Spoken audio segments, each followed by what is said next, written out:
the ongoing anti-protests in Kenya. The organization, while acknowledging receipt of a letter from the Kenyan government, distanced itself from the claims, maintaining that its operations are above board with the records available to the public on its website.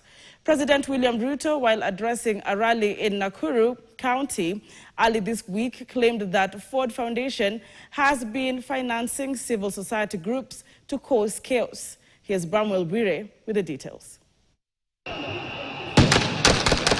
Kenya has been on the edge since Tuesday, June 18th, when anti-government protests began to oppose the unpopular Finance Bill 2024.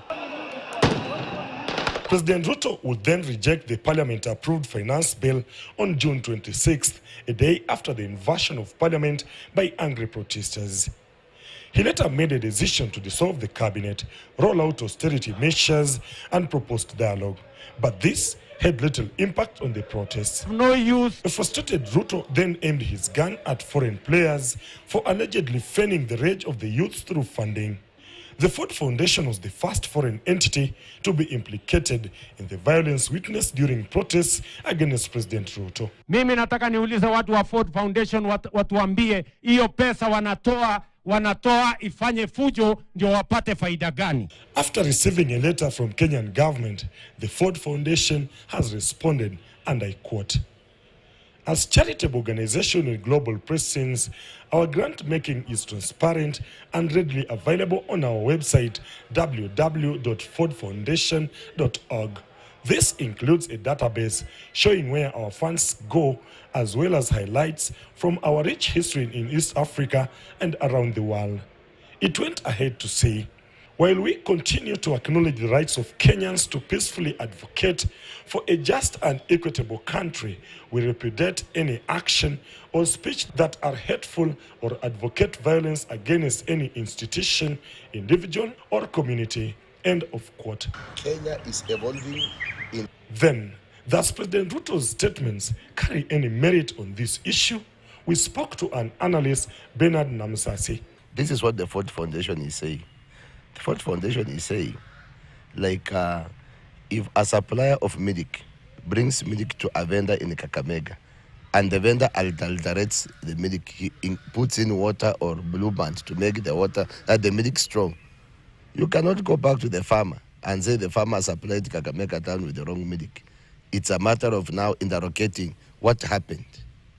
But it has to be done behind the tent, bearing in mind this is your long-term partner for 60 years. In May this year, President Ruto made a state visit to United States in a trip that marked 60 years of U.S.-Kenyan partnership. He even held a meeting with the founder of Ford Foundation. Will these allegations affect the relations between Kenya and the United States?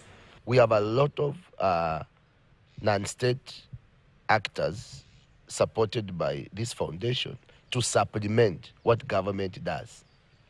So you see, we are saying we don't have enough money in the budget. So there are certain things that non-state actors come in through development actors to supplement what government does. So it's important that we don't, even, let's not imagine them leaving Kenya.